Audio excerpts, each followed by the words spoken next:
When it comes to the world's food security and many ways of farming, a question is raised. Is the world's food security at risk if organic farming continues to become a larger business?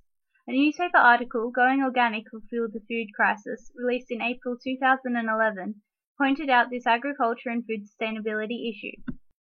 First, what is organic farming? It involves the reduction or cessation of the use of synthetic chemicals such as pesticides and herbicides, fertilizers, or genetically modified produce. It is said to be a sustainable practice relying on natural processes and the implementation of cultural and biological techniques to keep the soils healthy and improve sustainability. Organic farming land accounts for 0.037 global hectares of the 4.9 global hectares of agricultural land worldwide, and has seen a huge increase over the last decade. This is seen through the comparison of the graphs of the top 10 countries with the highest area under organic management in 2004 and 2011. Australia went from 10 to 12 million hectares, the United States went from 0.95 to 1.9 million hectares, and France went from 0.509 to 1 million hectares.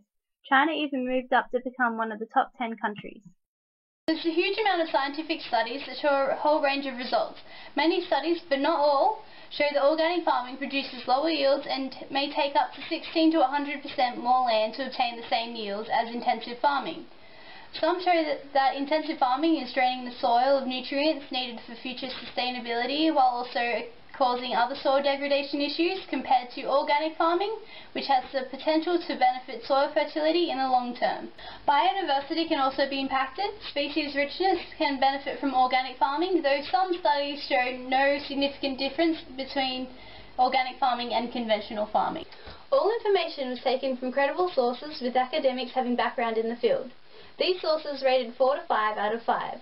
Though the studies show mixed results, making it difficult to say whether organic farming is best for the world's food security in the future. Long-term studies carried out conveyed that organic farming at its current rate has the potential to feed a larger population on the amount of land it is utilizing now. Even if organic farming is producing slightly lower yields, it has better soil fertility benefits shown in a number of studies, and it has the potential to increase biodiversity, aiding in biocontrol. Therefore, organic farming may be the most sustainable way to ensure the food security of the world. But before we reach a final conclusion, let's look at the principles of ecologically sustainable development. Ecologically sustainable development relates to the impacts on society, the economy, and the environment. Consumers are willing to buy organic products over ones conventionally farmed, even at a higher price. Organic foods cost 10 to 40% higher than conventionally farmed produce. These purchases will then benefit the economy.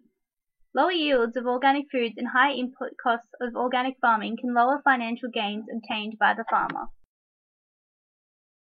Advantages are that consumers want to buy organic foods because they contain less chemicals. Organic farming has the potential to feed a larger population than the current. With a growing population, food security needs can be met in a sustainable manner with organic practices. A disadvantage is the possibility that organic farming will not be able to meet the needs of the fast-growing population as it produces lower yields. There is also the issue that some developing countries may not be able to afford the high input costs involved in farming organically. Also, if organic produce is sold at a higher price, some of the population may not be able to afford it. The environment is a crucial part in the sustainability of organic farming and the world's food security. Organic farming has conveyed through various studies that it benefits soil fertility, which is needed for agricultural sustainability. Better soil fertility may also increase crop yields in drought because of higher water retention capabilities than in conventional farmed land. Conventional farming depletes the soil of nutrients and changes its soil structure, and therefore requires the input of synthetic chemicals to produce high yields. Organic farming can have positive impacts on the biodiversity, though if more land is needed to produce the same yields as intensive farming, then this may harm the wildlife and therefore reduce species richness. My family had been running this farm for generations using conventional practices. Over the last couple of decades, we've switched to organic farming, and personally I've noticed a change in the soil fertility, more nutrients, better structure. I've even seen an increase in the biodiversity with the aid of my wildlife corridor. Australia is the leading country with the most hectares of land dedicated to organic farming.